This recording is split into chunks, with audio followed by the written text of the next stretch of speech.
प्रभुता करना नहीं सीखे। And that's why they never learned to have इसीलिए गुलाम रहे पाप के, गुलाम रहे अपने विचारों के, गुलाम रहे उन भावनाओं के, गुलाम रहे जल्दी से बुरा मान जाने के, गुलाम रहे अंदर कड़वेपन के। मसीह तो उनके अंदर था, मगर उन्होंने कभी भी परिपक्वता का जीवन कैसा होता है वो चखा नहीं। बिना उसको चखे वो एक नवजात शिशु की तरह स्वर्ग में प्रवेश करे। कई रविवार इसलिए आते हैं क्योंकि रविवार है। Many come on Sunday because it's a Sunday.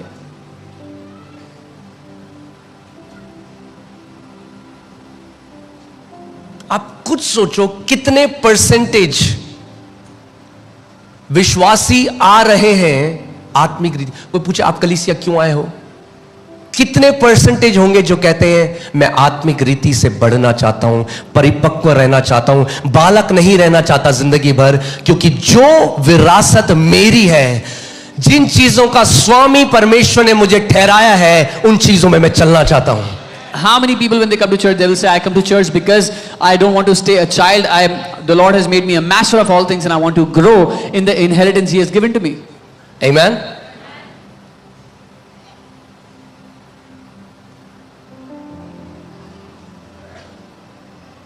But I pray लेकिन मैं ये प्रार्थना that may all of you कि आप सब के सब walk as mature sons and daughters of God. परमेश्वर के परिपक्व बेटे और बेटियां बनकर जियो।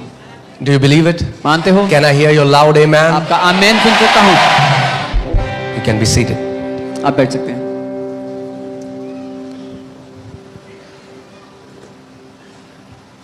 इसका मतलब परमेश्वर नंबर 1 जो डिजायर रखता है आपके लिए वो है कि आप आत्मिक परिपक्व या स्पिरिचुअली मैच्योर हो जाओ।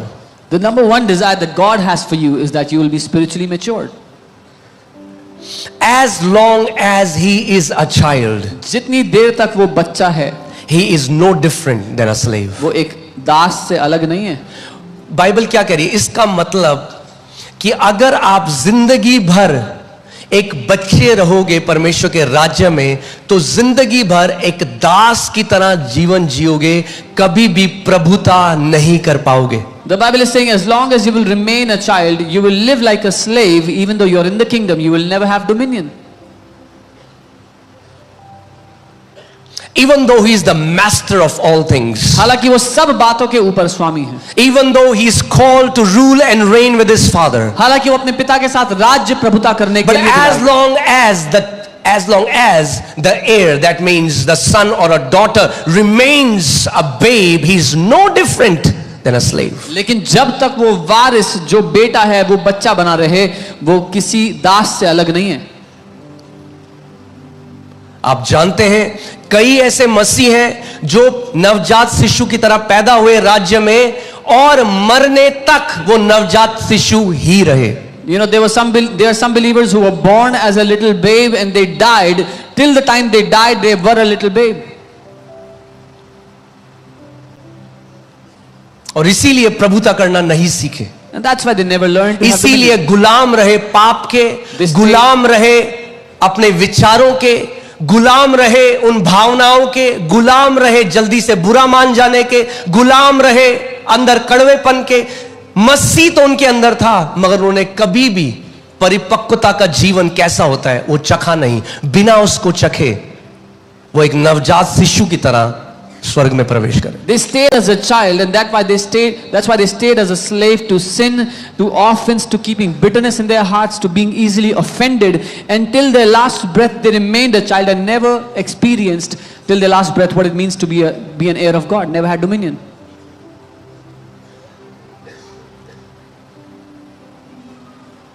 There is a saying, एक कहावत है, when the disciple is ready, the teacher appears. जब चेला तैयार हो जाता है तो शिक्षक आ जाता है, गुरु आ जाता है। अगर आप रेडी हो, If you are ready, तो परमेश्वर रेडी है। then God is ready. आपको वो सब देने में के लिए जिससे आपकी आत्मिक ग्रोथ होगी, परिपक्वता आएगी। He is ready to give you everything that will bring spiritual growth in your life.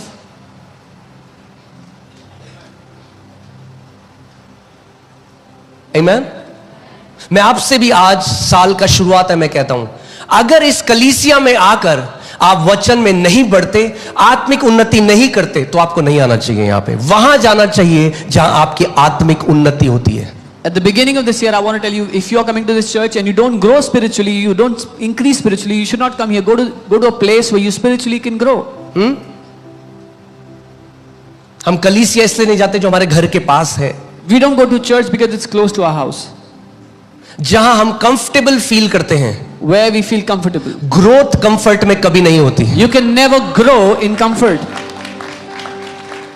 अरे ये तो हमें तो छोटी सर्विस चाहिए, Oh, we want a small service. छोटी सर्विस। Small service.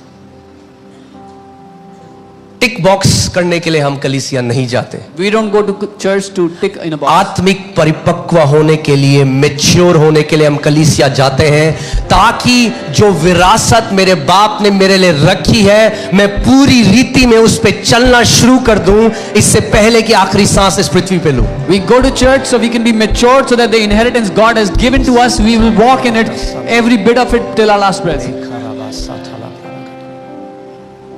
सीमाना हंडा गला, इस बात को समझना है आपको। This is what you have to understand. हम कलीसिया मनोरंजन के लिए नहीं जाते। It's not a social club कि हम केवल आपस में फेलोशिप करें, वो एक बहुत इंपॉर्टेंट पार्ट है, मगर नंबर 1 नहीं आता। अगर आप एक कलीसिया में जाते हैं केवल क्योंकि आपके दोस्त हैं और आपकी आत्मिक उन्नति नहीं हो रही, तो फिर वो केवल सोशल क्लब है एक। We don't go to church for entertainment, not because it's a social club, because you meet friends. If those are good things, but that's not the first thing. You should go for spiritual growth. If you go to a church where you have friends, but you don't grow spiritually, it's a social club. जब मैंने कलीसिया जाना शुरू किया और मैं कुछ लड़कों के साथ बैठता था, वो मजाक करते थे जब पास्टर बोलता था, मैं वहां से हट के अलग बैठ गया और उन्होंने मेरा मजाक उड़ाया, मगर उसके पीछे एक कारण था, क्योंकि मैं टाइम वेस्ट करने के लिए कलीसिया नहीं जा रहा था, मैं एक उद्देश्य के साथ कलीसिया जा rहा था। When I started going to church after getting saved, I would sit with some guys who would crack jokes when pastor is preaching. I left their company and I would sit in a different place. They started to mock me, but that didn't matter because I was going there for a purpose. I was not going just to attend church. I pray that you will make a commitment. Nothing shall be able to distract me to receive the word of the Lord for me and for my family. मैं प्रार्थना करता हूँ आप ये वचन बद्धता रखें अपने दिल में कि कोई भी चीज मेरे को भटकाने नहीं पाएगी वचन को ग्रहण करने से। क्योंकि याद रखना, Remember, जब अकाल आएंगे, जब आंधी आएगी, जब तूफान आएंगे, जब महामारी आएगी, जब बीमारी आएगी, तो वचन जो परमेश्वर ने आपको भेजा था, वो वचन आपको सुरक्षित रखेगा और कुछ नहीं। आपका पैसा व्यर्थ हो जाएगा, आपके कनेक्शन व्यर्थ हो जाएंगे, आपका ज्ञान व्यर्थ हो जाएगा, मगर जो वचन परमेश्वर ने आपको भेजा था, वो वचन आपको संभाल के रखेगा। When all those things come, the word that God has sent for you will hold you together, will take care of you. The money will be no use, the connections will be useless, but that word that God has sent for you will hold you together. So never despise the word that God gives to you. उस वचन को कभी तुच्छ मत जानो जो परमेश्वर ने आपको दिया है, क्योंकि वो जानता है आगे कैसे तूफान है, वो जानता है आगे जो चीजें हैं, पहले से वो अपना वचन हमारे पास भेजता है। Because he knows the kind of storms that will be there in the days to come, but he has given his word to us beforehand. The Bible says God has sent his word and delivered us from his destruction. That means there were destruction that the enemy had planned, but God sent his word before the destructions came, and because you received the word, you were not consumed by those destructions. Bible कहती है उसने अपने वचन को भेजा और हमें विनाश से बचा लिया, क्योंकि वो जानता था किस तरह का विनाश आना चाहता है, लेकिन उसने अपने वचन को पहले से भेज दिया ताकि वो आपको नुकसान ना पहुंचा सके। Amen?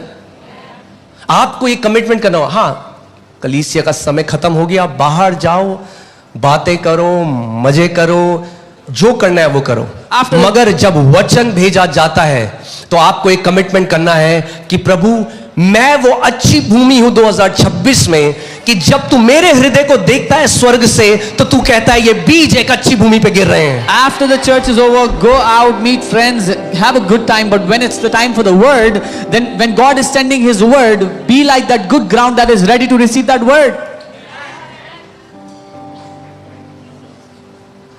क्योंकि जो कैजुअल हैं, जो लापरवाह हैं, those who are casual, who don't care, वो कभी उस वचन के साथ, इससे पहले कि दरवाजे से बाहर जाएं, बाइबल कहती है शैतान तुरंत आकर वो वचन जो उनके हृदय में बोया गया था चुरा कर ले जाता है। Even before they exit the door, the Bible says the devil comes and steals the word that was sown in their hearts. And there is no fruit. और कोई फल नहीं आता उसका। And now they are stuck with religious Christianity, which is dead. और अब वो धार्मिक ईसाइयत के साथ फंसे हुए हैं जो मरी हुई है.